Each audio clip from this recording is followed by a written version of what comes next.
Gloria a Dios. Qué bueno es darle gracias a Dios. Amén, hermanos. Voy a invitarlos a que se pongan de pie. Vamos a abrir nuestras Biblias, hermanos, en el Salmos 37:4. Y vamos a leer 4 y 5. Quiero dar gracias a Dios por esta oportunidad que nos permite. Vamos luchando, pero vamos hacia adelante. Amén. Hay mucha enfermedad, mucho clamor. Y al finalizar antes de finalizar el culto, vamos a orar por todas las necesidades. Tenemos personas, amigos que están delicados de salud, de sus familias. Y vamos a pedir al Señor que Él nos dé fortaleza, que podamos prepararnos para lo mejor. Iremos de gloria en gloria, veremos a Cristo en Sion. Vamos luchando y vamos a pedir al Señor que nos dé la fortaleza. Hermanos, dice la palabra del Señor en el Salmo 37, 4 y 5. Dice la palabra del Señor de la manera siguiente: deleítate a sí mismo en Jehová, y Él te concederá las peticiones de tu corazón. Encomienda a Jehová tu camino y confía en Él, y Él hará.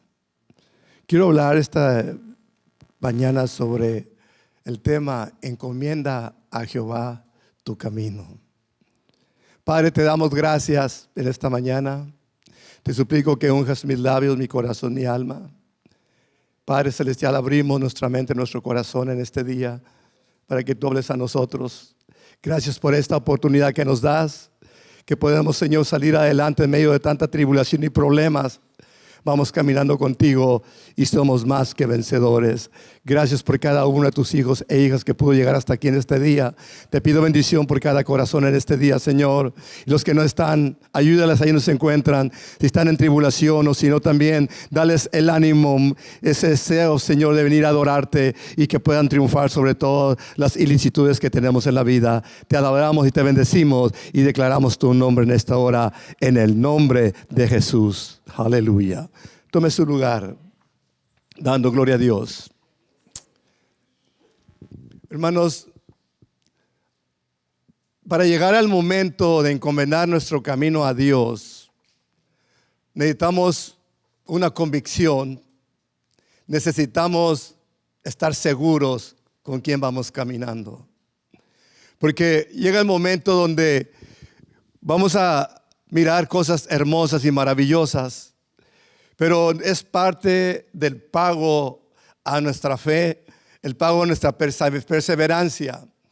Y el Salmo 37, David explica algo fuerte sobre lo que es el poder del que sirve a Dios y también del que es fracasado. Pero en realidad enfoca en lo que es el que se deleita, el que no pone atención en los enemigos, en los fracasos. La vida está llena de vicisitudes, parte de la vida, y es muy interesante y muy importante que vivamos cada momento, pero depende cómo lo recibimos, depende con lo que vamos haciendo a través de este momento. Y voy a comenzar con la primera parte, es deleite. La palabra deleite tiene diferentes connotaciones, pero yo quiero tratarla de explicar concerniente al gusto espiritual. Es uno de los factores determinantes en nuestra vida por los cuales o somos o no somos. ¿Qué es Dios para nosotros? Si es nuestro mejor amigo, vamos a caminar con Él, vamos a confiarle a Él nuestra vida, nuestro caminar. Porque podemos caminar solos, pero Él nunca nos va a desamparar. Podemos pensar que estamos solos, pero no estamos. Pero el salmista comienza una palabra interesante, es deleitarnos a sí mismo en Jehová. Cuando uno empieza a buscar el deleite en el Señor, quiero explicarles algo que yo he experimentado a través de mis años. Cuando yo estaba recién bautizado y cuando acepté a Jesucristo, todo mi deseo y mi gozo era estar en la presencia del Señor. Cantaba, iba a la iglesia, siempre estaba constantemente y era una cosa de cada día. Y hubo un momento en mi vida, el proceso de la vida, el trabajo, matrimonio y tantas cosas, nos tenemos que ubicar relativamente en lo que hacemos cada día. Y entonces, caminando sobre este tema, pensando lo que he caminado en mi vida, lo que hemos experimentado, hemos sido sacudidos últimamente después de una larga vida sana, Aunque hemos tenido accidentes, Dios nos ha sanado, pero la sanidad que hemos vivido, una buena fortaleza en el Señor, llega el momento donde somos sacudidos. Y debido a esto, vienen muchas reflexiones a mi corazón. Una de ellas es, ¿por qué tenemos que pasar por momentos difíciles? ¿Por qué tenemos que caminar en medio de turbulencias? Esa parte de nuestra vida nos ha dado a nosotros saber y confiar que Dios, aunque estemos en un momento deprimente, en un momento de dolor, nosotros tenemos que encontrar un deleite en Él. Tenemos que encontrar el factor por qué me ama, por qué Él es tan grande. Muchas veces yo no pudiera comprender que más allá de lo que puedo comprender cada día, si no soy movido a un extremo más elevado, donde podemos contemplar cosas que no son rutina, cosas que no suceden todos los días, solamente cuando Él mira hacia nosotros y nos prueba para ver cuánto tenemos de nosotros, de Él adentro de nosotros. Y yo pude experimentar esto hace 3 semanas, 4 semanas, 5 semanas atrás, cuando comienzo a mirar que llega momentos donde hay dolor en nuestra familia, donde hay problemas de salud, que es el cuerpo que tenemos cotidiano de cada día, que nos vamos acercando a una edad. Pero en realidad la palabra del Señor menciona que la edad va a traer beneficios también, bendiciones y fortaleza. Pero ¿cuál es el asunto aquí? Tenemos que sentir un deseo. Hermanos, el deseo no es porque estés bien o porque estés mal. El deseo de deleitarte en el Señor es porque tú tienes algo más allá de lo que es corporal. Un ambiente que no te produce el cuerpo ese deseo. La carne está enferma, la carne está débil, pero dentro de nosotros hay una fortaleza divina de Dios, su Espíritu Santo, que nos hace fortalecernos y decir: Señor, yo sin ti no soy nada, no tengo nada, no puedo hacer nada, porque tú eres el todo en mi vida. Por eso ahí nace el agradecimiento. Y entonces, ¿qué podemos hacer? Encomendar nuestras peticiones a Él. Decirle, pero encomendar a Jehová nuestro camino y confiar en Él. Porque podemos encomendar el camino, pero no confiamos en Él. Y quiero ir al Salmo 37, 23 y 24, donde vamos a externar algunas cosas que están aquí. Dice el mismo Salmo, versículo 23 y 24. Por Jehová son ordenados los pasos del hombre, y Él aprueba su camino. Cuando el hombre cayere, no quedará postrado, porque Jehová sostiene su mano. Una grande verdad que David experimenta, que los pasos que usted da cuando usted está íntimamente tomado de la mano de Dios. Cada paso que usted dé en la vida, estemos seguros, hermanos, que Él nos va a guiar, porque es nuestro pastor. Él nos lleva, su vara, su callado nos va dando la confianza, y nuestros pasos no va a ser decisión suya ni mía, van a ser ordenados por Él. Cuando usted es esa persona que tiene ese deleite en el Señor, aunque estemos en el dolor o en la prueba, o estemos en las alturas, en todos los beneficios, disfrutando de todo lo que nos dé en abundancia, no nos va a quitar el deleite en Él. Miren, personas han experimentado subir hasta arriba y bajar hasta abajo, y se han mantenido firmes. Este día hay unas cosas interesantes, y David lo experimenta. Él estaba ungido como rey. Sin embargo, el que estaba siendo rey en ese momento, sentado en el trono, era Saúl. Pero no por eso él usurpaba el derecho o se iba más allá. Él confiaba porque había un espíritu malo que había entrado en Saúl y estaba persiguiendo la vida de David. Sin embargo, no podía encontrar deleite David, quizás si él no estuviera tomado de la mano de Dios. Pero aún en la persecución contra su vida, cuando le quitan a su esposa, tuvo que perder todo lo que era carnal, lo que era una satisfacción cuando estaba enfrente de los batallones de Israel y era alabado por su trabajo que hacía, su grande manera de servir a Dios con valentía, porque tenía el Espíritu de Dios. Había una intimidad entre David y entre Dios, una intimidad grande que no lo dejó caer, no lo dejó que su fe se acabara, ese deleite en él. Entonces, enseguida vamos a encontrar en Jeremías 10:23. El capítulo 10 de Jeremías habla de una veracidad de Israel, de aquellos que construían ídolos, aquellos que su confianza estaba en lo que las personas hacían. Los ídolos los traían, hacían sus ídolos también, los formaban con oro, con plata, hacían muchas cosas, pero después se les daba vergüenza que sus ídolos no tenían poder. Los mismos que los vendían lo hacían por negocio, pero no estaban satisfechos. Entonces llega el momento, Jeremías 10:23, que dice: conozco, oh Jehová, que el hombre no es señor de su camino. El hombre le teme a Dios o no le teme. Está en circunstancias donde Dios puede hacer lo que Él quiera con esa persona. Pero aquel que teme a Dios, él se da cuenta que el Señor es Señor de su camino.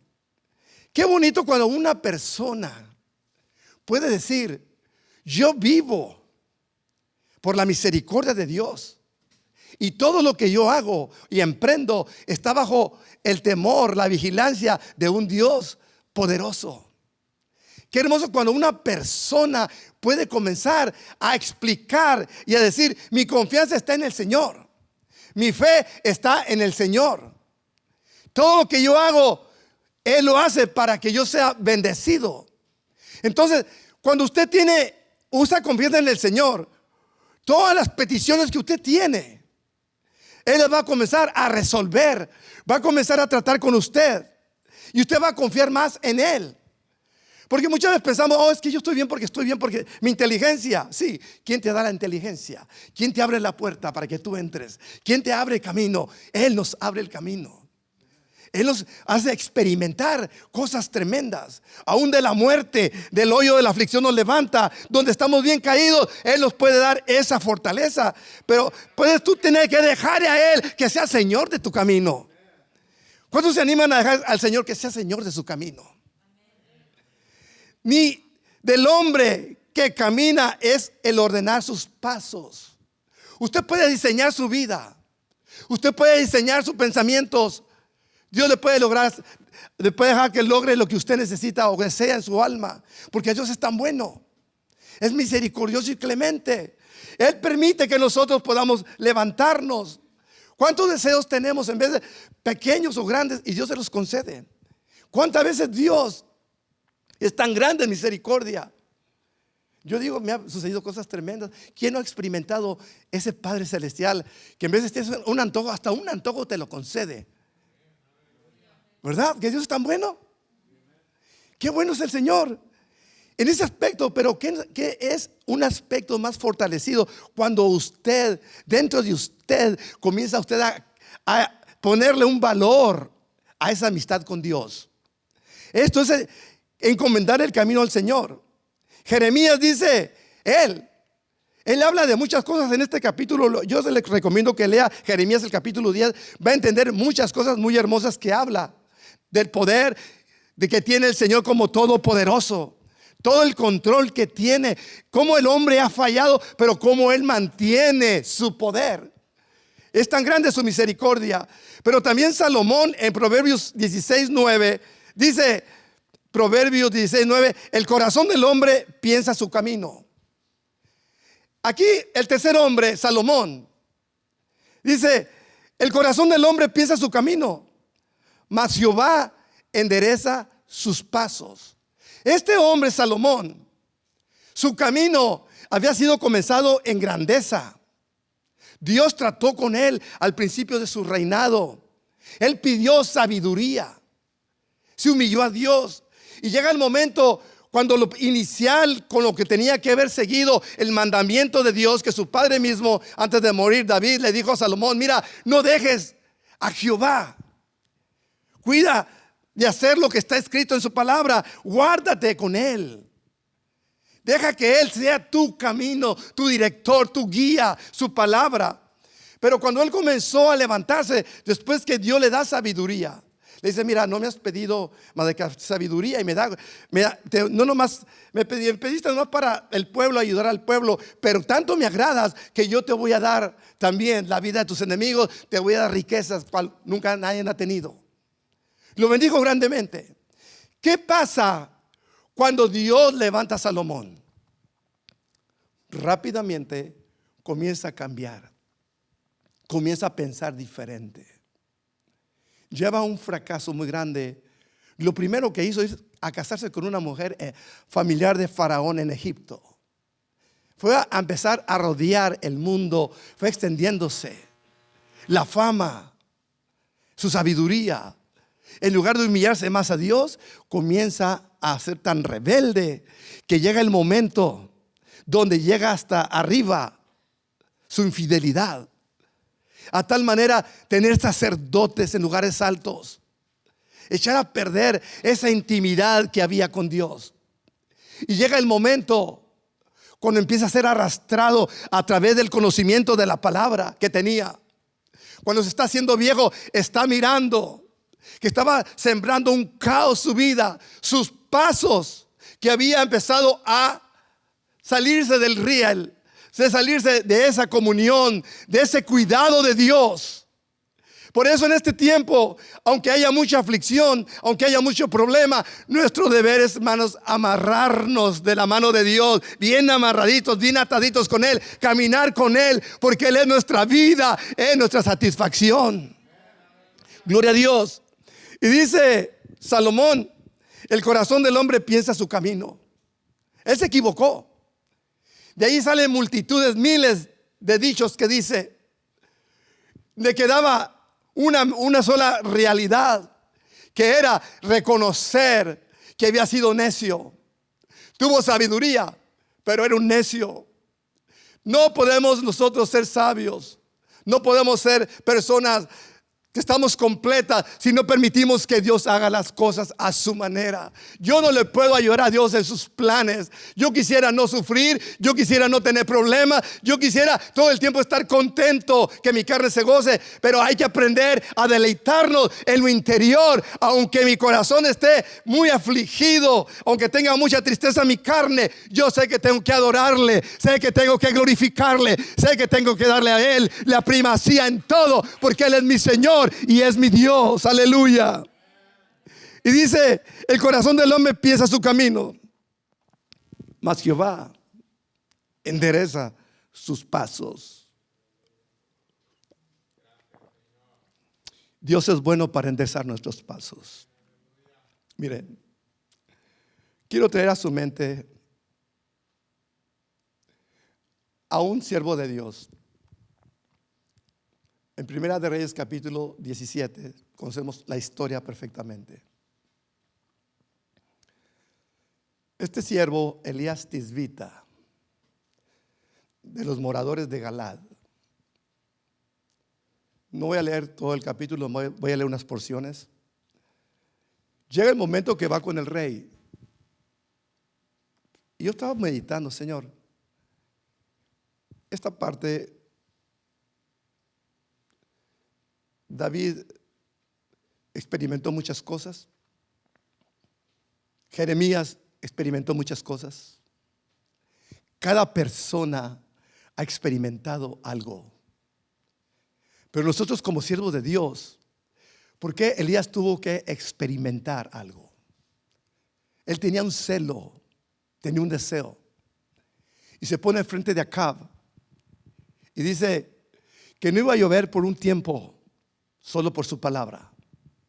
Sencillo, una expresión. Yo creo que Dios dirige sus pasos. Dios dirige su manera de actuar. Dios dirige tu vida. Dios dirige mi vida a unas palabras que hablamos. cómo nos conducimos. Él dirige nuestra vida.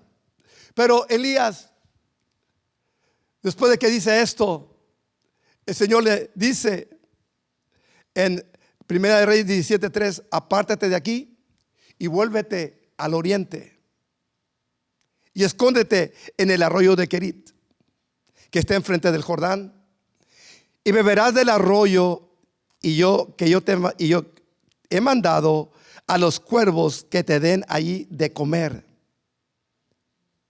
Versículo 6. Y los cuervos le traían pan y carne por la mañana, y pan y carne por la tarde, y bebía del arroyo. Todo estaba normal. Todo estaba funcionando bien en la vida de él. ¿Por qué un hombre tiene que sentir celo, o una mujer, y hay una alteración en la atmósfera? Hay una alteración difícil, hay una sequía que viene. Solo ¿por qué la sequía? El pueblo se había ausentado de los caminos de Dios. Cuando ellos buscaban ayuda, cuando la necesitaban de Dios, Dios los había llenado de bendiciones, conquistas. Habían engrosado sus bolsillos, tenían todo. Pero llega el momento en que un siervo que está enfrente, no se habla mucho de Elías, cómo era, qué era, simplemente se dice el efecto. Mira, acá no va a llover, solo por mi palabra. ¿Cuál palabra? La que Dios le había puesto. Una manera de caminar. Inmediatamente el Señor le dice, apártate de aquí y vete allá, escóndete junto al Jordán, ahí cerca del arroyo de Querit, ahí enfrente. Escóndete. ¿Por qué tenía que esconderse Elías? Ahora se empieza a mover sobre lo natural. Yo he ordenado a los cuervos que te lleven de comer. Él tiene la autoridad, hermanos, sobre los cuervos. Los cuervos son considerados como uno de los animales más inteligentes de las aves. Y nomás por decirles poquito, yo estuve estudiando un poquito sobre los cuervos, porque Dios escogió esos morenos para este trabajo tan especial. Y los que estudian me hicieron reír cuando estaba leyendo algunas cosas. Usted investiga, no lo voy a decir porque es una historia muy interesante, pero yo quiero hablar sobre esta parte. ¿Por qué los animales toman partes, estas aves, en lo que Dios quiere hacer? Fíjese, cuando usted camina con el Señor, Dios da la instrucción adecuada. Muchas veces queremos que nos instruyan muchas gentes.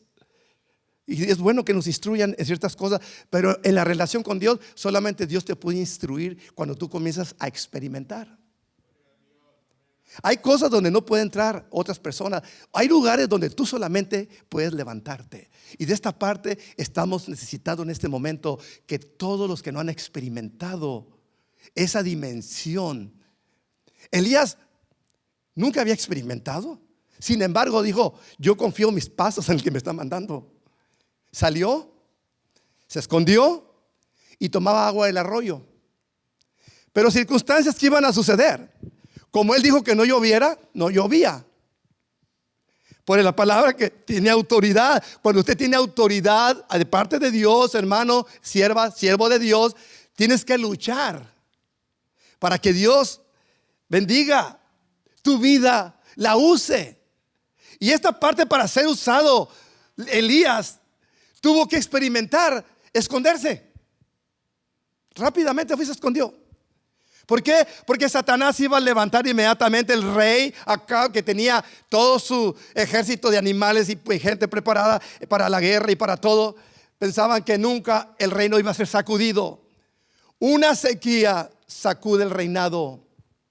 Una sequía en tu vida sacude tu vida espiritual. Una sequía puede dejar de producir. una sequía en tu vida, si tú te aíslas de Dios, no hay lluvia sobre tu corazón, no hay comunión, ese río de agua viva, esa salud celestial que viene a tu vida, las bendiciones que estábamos cantando. Qué hermoso cuando tú puedes depender de la mano de Dios y tu comunión está con Él. ¿Y qué sucede? ¿Por qué los cuervos tenían que venir a traerle comida? ¿Por qué no un cuervo? Yo tuve una lección esta semana, ¿qué pasó?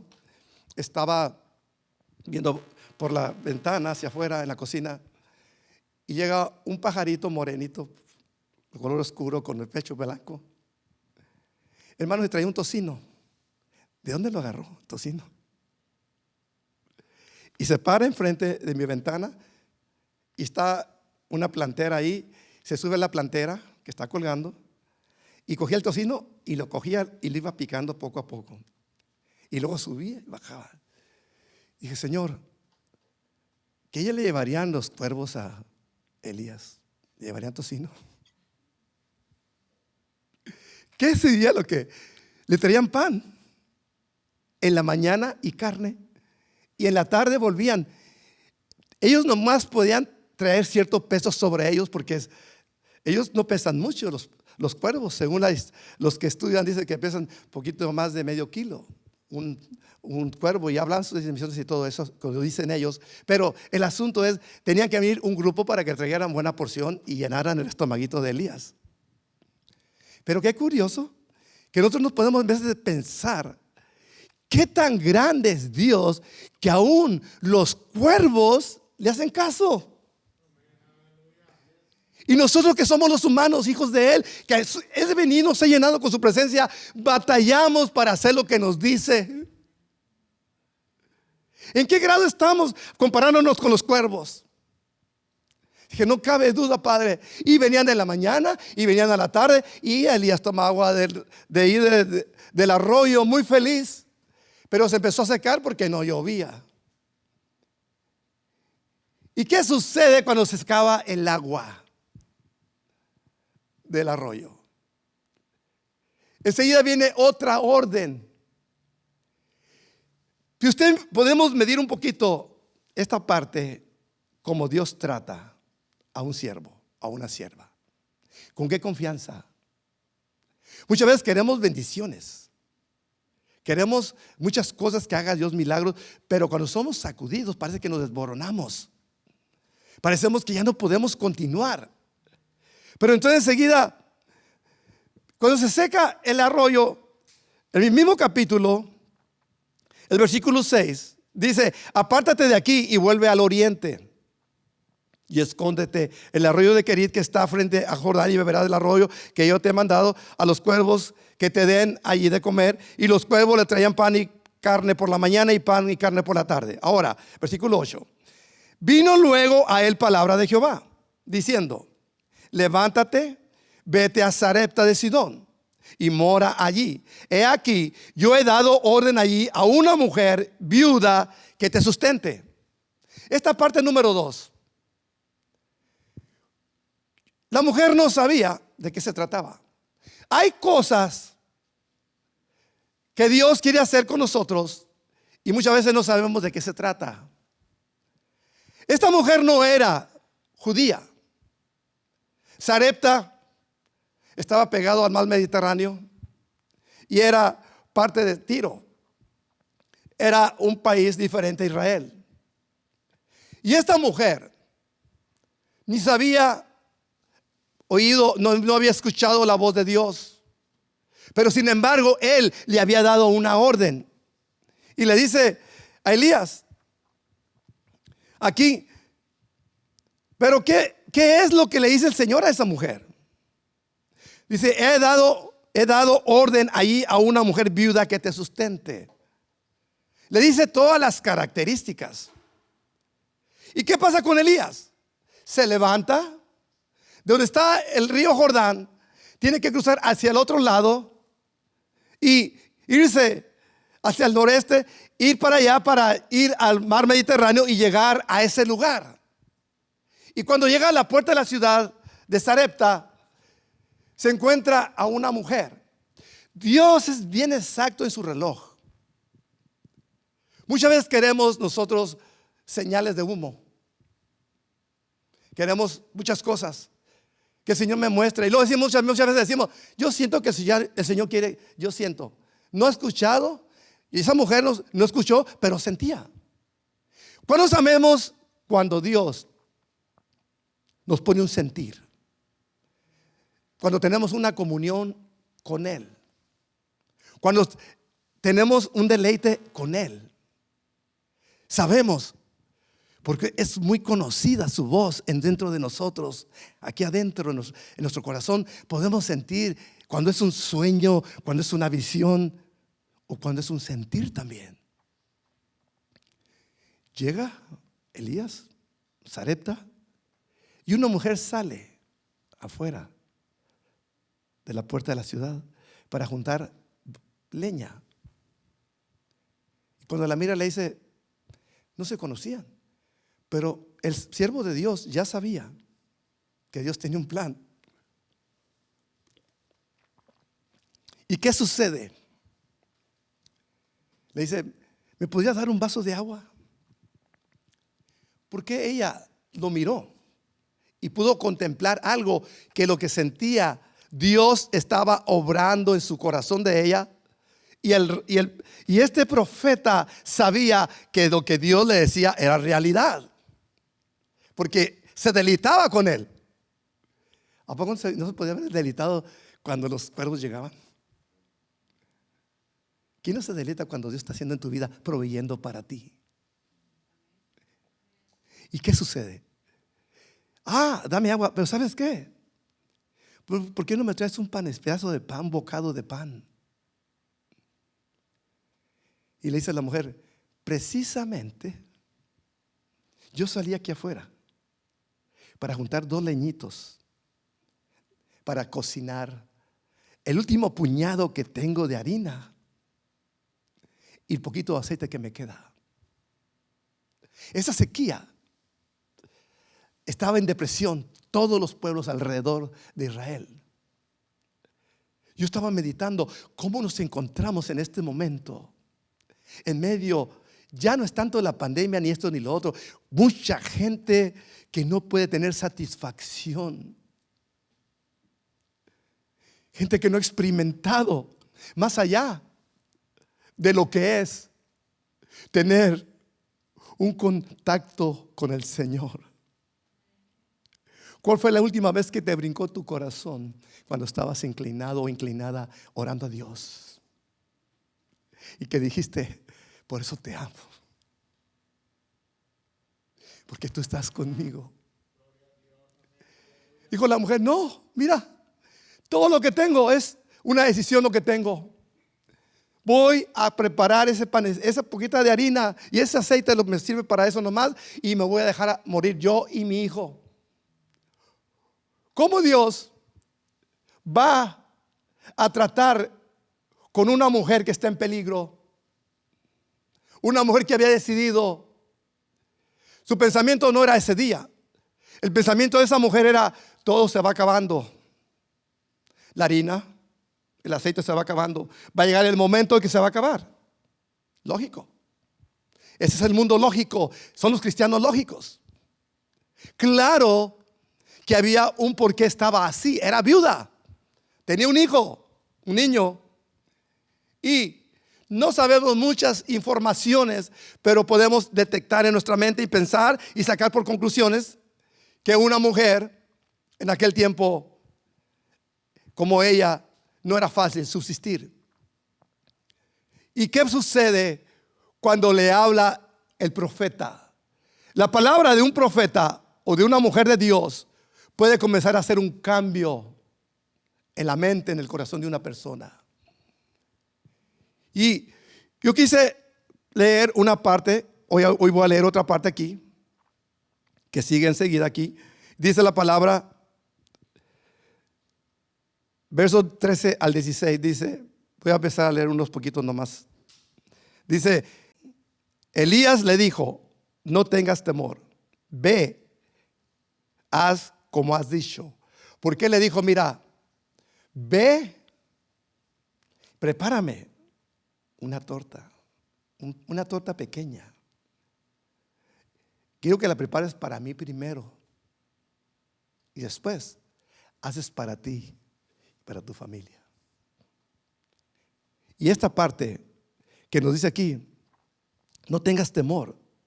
Ve, haz como has dicho, pero hazme a mí primero de ello una pequeña torta cocida debajo de la ceniza y tráemela. Y después harás para ti y para tu hijo. Porque Jehová, Dios de Israel, ha dicho así: la harina de la tinaja no escaseará, ni el aceite de la vasija disminuirá, hasta el día en que Jehová haga llover sobre la faz de la tierra.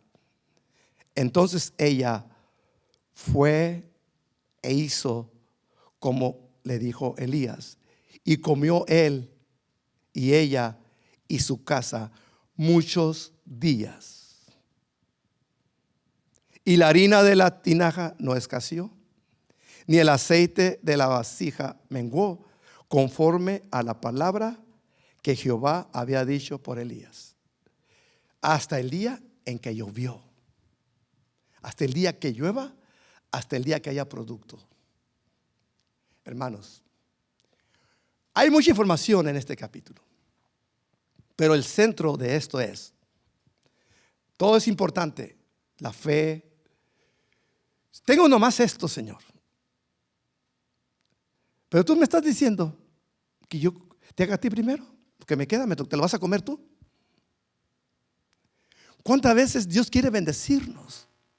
Y Dios ha hablado a su corazón, ha hablado a mi corazón. ¿Cuántas veces Dios quiere que tú le des tu voluntad? Él quiere bendecirte. La última voluntad que te queda. No hay esperanza. Según todos los que piensan y dicen y sacan conclusiones, no tienes una solución, tu vida. No hay una respuesta para ti. Entonces, en lugar de buscar la solución, el último tiempo que te quede, la última oportunidad que tienes, dedícala para que busques el rostro. Confía en el Señor, el rostro del Todopoderoso, que tú puedas dejar que Él venga a tu vida y confíes en Él. Va a llegar el momento, aleluya. Va a llegar el momento cuando empieza a bajar lo que tienes, tu salud, todo lo que tienes. Diferentes áreas pueden bajar. Son momentos en la vida, pero en realidad, ¿qué te dice el Señor? Quiero ser yo el primero. Que no tienes casi vida, dame lo que te queda de vida. Que no tengo tiempo, dame el poquito de tiempo que te quede, yo te voy a dar más. No va a faltar, va a haber un incremento. Hay muchas porciones bíblicas para hablar sobre esto, pero quiero llegar a una conclusión en este día sobre quién es el Señor, quiénes somos nosotros, cómo dirigen nuestros pasos, con qué cosas nos encontramos al ir caminando con el Señor. Hermanos, yo les voy a platicar muchos momentos donde yo tangiblemente pude mirar la mano del Señor. Créamelo. Y aquí cuando Elías está diciendo esto, llega el momento donde él está en otro país y Dios prospera a una mujer. ¿Y qué sucede cuando Jesús viene, se pone enfrente de los judíos, del pueblo de él? Lo tenían como el hijo de un carpintero, que no significaba nada, que era otra persona. Pero sin embargo, María, José, la familia sabían que no era otra persona así nomás.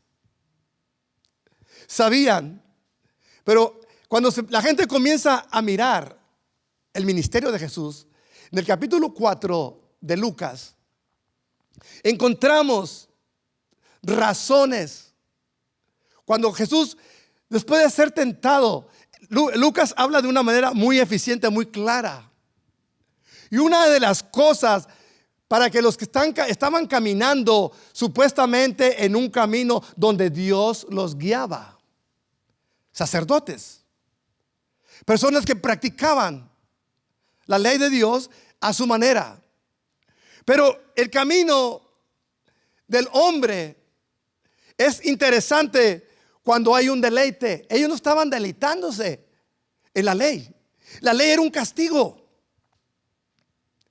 ¿Por qué Dios viene y comienza a tratar con el hombre de una manera más sentimental? La ley, obras, había que hacer obras, obras y obras. Haz esto, haz lo otro. Y hoy en este tiempo también queremos obras. Pero las personas no pueden hacer obras por sí solas.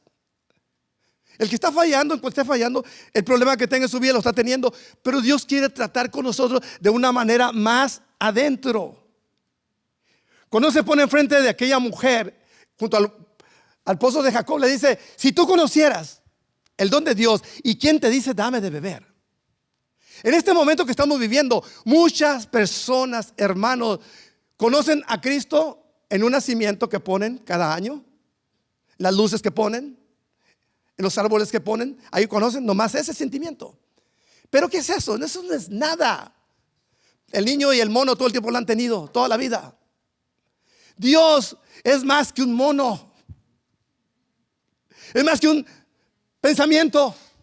Dios es una realidad. Dios se hizo carne. Camina en los pasos que yo camino. Caminó como hombre, como yo, como usted. Un Dios que conoce el sentimiento, que es capaz. Elías, hermanos, podía percibir que los cuervos lo alimentaron. Yo le aseguro que si a una persona que no conoce a Dios, Dios hace un milagro en un desierto, iba a mirar algo sobrenatural como Agar, que por la bendición de Abraham, Ismael fue rescatado. Les llevó agua, les puso en el agua, en un desierto. ¿Qué hace Dios ahora en este tiempo? En la iglesia se necesita, hermano, que usted y yo tengamos ese deleite en el Señor. Cuando hay deleite, hay resultados. Entonces dije que el capítulo 4 de Lucas y versículo 25 al 26, cuando Jesús vuelve de Capernaum de hacer milagros después de regresar con su ministerio en Galilea. Capernaum era parte de Galilea. Y él viene a Nazaret, donde él se había criado. Él nació en Belén, pero se crió en Genezaret. Y entra a la sinagoga. Cuando entra a la sinagoga, le dan el libro para que lea el rollo del profeta Isaías. Y lo empieza a abrir y encuentra la porción donde habla del ser poderoso, de aquel que llevó nuestras enfermedades, llevó nuestros dolores. Comienza a hablar más allá de lo que ellos podían mirar. Ellos tenían todo compilado, pero desgraciadamente no era el tiempo de la revelación para ellos. Pero en este tiempo que estamos viviendo, hay demasiada revelación, información. Hay diferentes cosas que podemos copiar nosotros y levantarnos como iglesia. Pero el asunto radical es este. Jesús, comienzan a decir que cuando miraron como la gracia con la que hablaba, el poder de su palabra, lo que había hecho, tenían testimonios que en Capernaum había habido muchas sanidades.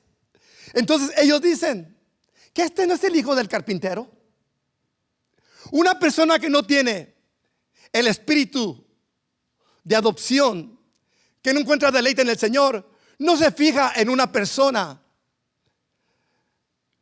como siervo, como sierva de Dios. La persona que no puede entender que Dios se hizo carne, como también habita en nosotros también, ese ser supremo, la persona que no puede captar eso, es como la persona que no puede entender que los cuervos alimentaron a Elías.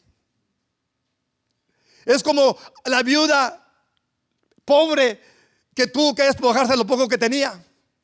Solo hay crítica, solo hay rechazo. ¿Por qué Dios hace esto? A ver si es Dios, porque la pregunta de la ignorancia del hombre. No te puede el Señor conceder las peticiones de tu corazón. Porque ellos habían dicho, el hijo del carpintero.